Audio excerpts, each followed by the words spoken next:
महाराज जी, मैं मेरी परेशानी से बचने के लिए मैं कई बार झूठ बोलता हूँ, पर वही झूठ मुझे और बड़ी मुसीबत में फंसा देता है। मेरी इस आदत से मेरी पत्नी मुझ पर विश्वास करना मुश्किल हो गया है। मैं हर समय विश्वास दिलाता हूँ। कई बार ऐसा लगता है कि हम झूठ से निकल जाएंगे, लेकिन निकल जाने पर भी हम फंस ये जाएंगे। आदत कैसे छूटे? भाई अब इसको तो तुम्हें अंदर से विचार के द्वारा छोड़ना होगा कि कई बार आप ही नहीं, सब लोग कि चालबाजी से, झूठ से हम हेलो कहा हो यार, मिलना चाहते हैं, बोले इस समय तुम आगरे में हैं और बगल में पड़ोस में खड़ा हो।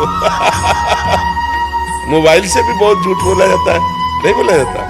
तो हमें लगता है कि हम झूठ बोलकर बड़ी सफाई से बच जाते हैं, लेकिन नहीं, वही हमारी गंदी आदत हमको सत्य से दूर कर देती है। नहीं, असत्य संपादक पुंजा। और जब झूठ पकड़ी जाएगी, पकड़ तो जाएगी ना, तो जैसे आपने कहा पत्नी ने विश्वास करना बंद कर दिया, बहुत बड़ा घाटा हो गया। हमारे पति पत्नी के संबंध में अविश्वास घुस गया, बहुत बड़ा घाटा हो गया। अब आप सत्य भी बोलोगे ना,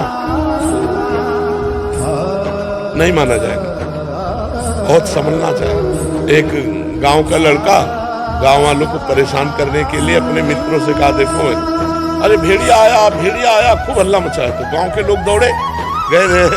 बोले क्या? बोले हंसी मजाक के लिए बुलाया था। अब असली में एक दिन भेड़िया दबोच लिया। बोले भेड़िया आया। गांव वालों ने सोचा हंसी मजाक ही कर रहा होगा, भेड़िए ने मार डाला। समझ रहे हो? अगर हम झूठ बोलेंगे तो कभी सत्य बोलेंगे तो भी हमारी सत्य बात झूठ मान ली जाएगी कि ये झूठ बोलता है आदमी। हमें लगता है झूठ को धीरे धीरे कम करना चाहिए। कह दें आज से हरिश्चंद्र सत्यवादी, तो ऐसा नहीं हो पाएगा, क्योंकि जवान है और माइंड है, वो झूठ से बचता रहा है तो प्रयास करेगा झूठ का। धीरे धीरे अगर हम सत्य बोल देंगे तो फांसी थोड़ी चढ़ा देंगे, हमारे आचरण सही हो जाएंगे, हमारा जीवन सही हो जाएगा। लोग कहते हैं व्यापार में झूठ बोलना ही पड़ेगा। कहते क्यों झूठ बोलना? सब कोई जानते हैं व्यापार मुनाफा के लिए किया जाता है। तो ये बंदा जो वस्तु बेच रहा है, इसका भी परिवार है, इसकी भी दुकान मकान है, उसके लिए खर्चा इसी से ले रहा होगा। तो अब ये कहने की जरूरत नहीं। देखो भाई साहब, ये जो चीज है ये 120 की पड़ती हमें, तो हम कसम से कह रहे हैं मुनाफा नहीं लेंगे, आप 120 का देंगे, और वो है 70 की।